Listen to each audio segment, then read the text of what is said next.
ದಾವಣಗೆರೆ ಬಾಗಲಕೋಟೆ ಉಪಚುನಾವಣೆ ಅಖಾಡದ ರಂಗು ಕ್ಲೈಮ್ಯಾಕ್ಸ್ ಹಂತಕ್ಕೆ ಬಂದಿದೆ. ಇಂದು ಎರಡೂ ಕ್ಷೇತ್ರಗಳಲ್ಲೂ ಅಭ್ಯರ್ಥಿಗಳು ಮನೆ ಮನೆಗೆ ತೆರಳಿ ಮತಯಾಚಿಸಿದ್ರು. ನಾಳೆ ಮತದಾನದ ಹಿನ್ನೆಲೆ ಚುನಾವಣಾ ಅಧಿಕಾರಿಗಳು ಸಿಬ್ಬಂದಿ ಮತಗಟ್ಟೆ ಕೇಂದ್ರದತ್ತ ತೆರಳಿದ್ದಾರೆ. ಮುಗಿದ ಬಹಿರಂಗ ಆರ್ಭಟ, ಇವತ್ತೇನಿದ್ರೂ ಒಳೊಳಗೆ ಆಟ. ನಾಳೆ ದಾವಣಗೆರೆ ಬಾಗಲಕೋಟೆ ಉಪಕದನಕ್ಕೆ ಮತಮುದ್ರೆ.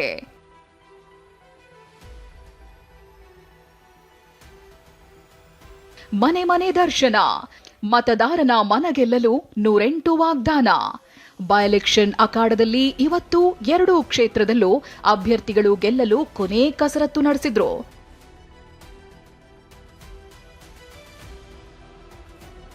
ದಾವಣಗೆರೆ ಮತ್ತು ಬಾಗಲಕೋಟೆ ಉಪಕಣದಲ್ಲಿ ನಾಳೆ ಮತದಾನ ನಡೆಯಲಿದೆ. ಬೆಳಗ್ಗೆ 7ರಿಂದ ಸಂಜೆ 6 ಗಂಟೆವರೆಗೂ ಮತದಾರರು ತಮ್ಮ ಹಕ್ಕು ಚಲಾಯಿಸಲಿದ್ದಾರೆ. ವೋಟಿಂಗ್ ಹಿನ್ನೆಲೆ ಇವತ್ತು ಎರಡೂ ಕ್ಷೇತ್ರದಲ್ಲೂ ಮಾಸ್ಟರಿಂಗ್ ಕಾರ್ಯ ನಡೆಸಲಾಯಿತು. ಬಳಿಕ ಚುನಾವಣಾ ಸಿಬ್ಬಂದಿ ಮತದಾನ ಕೇಂದ್ರಗಳತ್ತ ತೆರಳಿದ್ರು.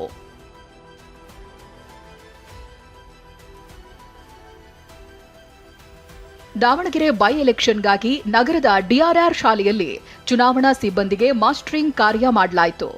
ದಾವಣಗೆರೆ ದಕ್ಷಿಣದಲ್ಲಿ ಒಟ್ಟು 284 ಮತಗಟ್ಟೆಗಳನ್ನು ನಿರ್ಮಿಸಲಾಗಿದೆ. ಇದರಲ್ಲಿ 76 ಸೂಕ್ಷ್ಮ ಮತಗಟ್ಟೆಗಳಿವೆ. ಕ್ಷೇತ್ರದಲ್ಲಿ ಒಟ್ಟು 2,31,072 ಮತದಾರರಿದ್ದಾರೆ. 1000ಕ್ಕೂ ಅಧಿಕ ಪೊಲೀಸ್ ಸಿಬ್ಬಂದಿ ಜೊತೆಗೆ ಸಿಆರ್ಪಿಎಫ್ ಪಡೆಯನ್ನ ಭದ್ರತೆಗೆ ನೇಮಿಸಲಾಗಿದೆ. ಮತಗಟ್ಟೆಯ 200 ಮೀಟರ್ ವ್ಯಾಪ್ತಿಯಲ್ಲಿ ನಿಷೇಧಾಜ್ಞೆ ಜಾರಿ ಮಾಡಲಾಗಿದೆ. ಮತಗಟ್ಟೆ ಹೊರಗೆ ಮತ್ತೆ ಒಳಗೆ ವೆಬ್ಕಾಸ್ಟಿಂಗ್ ಇರಲಿದೆ. ಬೆಳಗ್ಗೆಯಿಂದಲೇ ಮಾಸ್ಟರಿಂಗ್ ಕೇಂದ್ರಕ್ಕೆ ಆಗಮಿಸಿದ ಸಿಬ್ಬಂದಿ ಮತಯಂತ್ರಗಳನ್ನ ಪಡೆದು ತಮ್ಮ ಮತಗಟ್ಟೆಗಳತ್ತ ತೆರಳಿದ್ರು. ದಾವಣಗೆರೆ ದಕ್ಷಿಣ ಕ್ಷೇತ್ರದ ಅಬ್ಬರದ ಪ್ರಚಾರದಿಂದ ಇಡೀ ರಾಜ್ಯದ ಗಮನ ಸೆಳೆದಿರ್ತಕ್ಕಂಥ ಕ್ಷೇತ್ರಕ್ಕೆ ಚುನಾವಣೆ ಕ್ಷಣಗಣನೆ ಆರಂಭವಾಗಿದೆ. ಇಡೀ ಜಿಲ್ಲಾಡಳಿತ ಚುನಾವಣೆ ಸಿದ್ಧತೆಯನ್ನು ಮಾಡಿಕೊಳ್ತಾ ಇರತಕ್ಕಂಥದ್ದು. ಕ್ಷೇತ್ರದಲ್ಲಿ ಬಿಗಿ ಭದ್ರತೆ ಇದ್ದು ಯಾವುದೇ ಅಹಿತಕರ ಘಟನೆ ನಡೆಯದಂತೆ ಎಚ್ಚರ ವಹಿಸಲಾಗಿದೆ. ಮತಗಟ್ಟೆಯಲ್ಲಿ 6 ಗಂಟೆ ನಂತರ ಜಾಸ್ತಿ ವೋಟಿಂಗ್ ಆಗಿದೆ ಅಂತೇಳಿ ಲಾಸ್ಟ್ ಎಲೆಕ್ಷನ್ಸ್ಗಳಲ್ಲಿ ಆಗಿದೆ ಅಂತೇಳಿ ದೂರು ಕೊಟ್ಟಿದ್ರು. ಅದ್ರ ಬಗ್ಗೆ ನಾವು ಸೂಕ್ತ ಕ್ರಮವನ್ನು ವಹಿಸಿದ್ದೀವಿ. ಎಲ್ಲ ಕಡೆ ಈಗಾಗಲೇ ಹೇಳಿದಾಗೆ ಲೈವ್ ಟೆಲಿಕಾಸ್ಟಿಂಗ್ ಕೂಡ ಮಾಡ್ತಾ ಇದ್ದೀವಿ. ಜೊತೆಗೆ ನಾವು ಆರ್ಮ್ಡ್ ಫೋರ್ಸಸ್ಸನ್ನು ಹೆಚ್ಚಿನ ಸಿಬ್ಬಂದಿಯನ್ನು ಬಳಕೆ ಮಾಡ್ಕೊತಾ ಇದ್ದೀವಿ. ಅದರಲ್ಲಿ ನಮ್ಮ CFF ಇರ್ಬೋದು ಮತ್ತು ಪೊಲೀಸ್ ಸಿಬ್ಬಂದಿ ಇರ್ಬೋದು, ಆಮೇಲೆ ರೂಟಲ್ಲಿ ಇರತಕ್ಕಂಥ ಸೆಕ್ಟರ್ ಮ್ಯಾಜಿಸ್ಟ್ರೇಟ್ ಪೊಲೀಸ್ ಮ್ಯಾಜಿಸ್ಟ್ರೇಟ್ ಇರ್ಬೋದು, ನಮ್ಮ ಸೆಕ್ಟರ್ ಆಫೀಸರ್ಸ್ ಇರ್ಬೋದು, ಎಲ್ಲ ರೀತಿಯಾದ ವ್ಯವಸ್ಥೆಯನ್ನು ಮಾಡ್ಕೊಂಡಿದ್ದೀವಿ. ಇತ್ತ ಬಾಗಲಕೋಟೆ ನವನಗರದ ಸರ್ಕಾರಿ ಪ್ರಥಮ ದರ್ಜೆ ಕಾಲೇಜಿನಲ್ಲಿ ಮಸ್ಟರಿಂಗ್ ಕಾರ್ಯ ನಡೆಸಲಾಯಿತು. ಚುನಾವಣಾ ಮತದಾನದ ಕಿಟ್ ಪಡೆದು ಮತಗಟ್ಟೆಗಳಿಗೆ ಸಿಬ್ಬಂದಿ ತೆರಳಿದ್ರು. ಸಿಬ್ಬಂದಿ ತೆರಳುವ ಒಟ್ಟು 59 ರೂಟ್ಗಳಿಗೆ 63 ವಾಹನ ವ್ಯವಸ್ಥೆ ಮಾಡಲಾಗಿತ್ತು.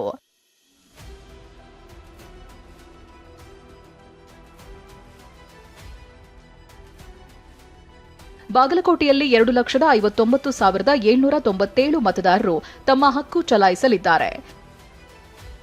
ವೋಟಿಂಗ್ ವೇಳೆ ಉದ್ದಟತನ ಮಾಡಿದ್ರೆ ಯಾರನ್ನೂ ಬಿಡಲ್ಲ ಅಂತ ಬಾಗಲಕೋಟೆ ಎಸ್ಪಿ ಎಚ್ಚರಿಸಿದ್ದಾರೆ. ಯಾವುದು ವ್ಯಕ್ತಿ ಯಾವುದು ನ್ಯೂಸೆನ್ಸ್ ಮಾಡಕ್ಕೆ ಹೋದರೆ ಅಥವಾ ಕಾನೂನು ಇಲೆಕ್ಷನ್ ಕಮಿಷನ್ ಏನು ಗೈಡ್ಲೈನ್ಸ್ ಇರುತ್ತೆ ಅದು ವೈಲೇಟ್ ಮಾಡಕ್ಕೆ ಹೋದ್ರೆ ಅದರ ವಿರುದ್ಧ ನಾವು ಸ್ಟ್ರಿಕ್ಟ್ ಆಗಿ ಆಕ್ಷನ್ ತಗೋತೀವಿ. ಲೀಗಲಿ ಏನು ಆಕ್ಷನ್ ಇದೆ ಅದು ಸ್ಟ್ರಿಕ್ಟ್ ಆಗಿ ನಾವು ಆಕ್ಷನ್ ತಗೋತೀವಿ. ನಮ್ಮ ಭದ್ರತೆ, ನಮ್ಮ ಇಲೆಕ್ಷನ್ ಇವತ್ತು ಡೇಟಿಂದಾನೇ ಸ್ಟಾರ್ಟ್ ಆಗಿದೆ.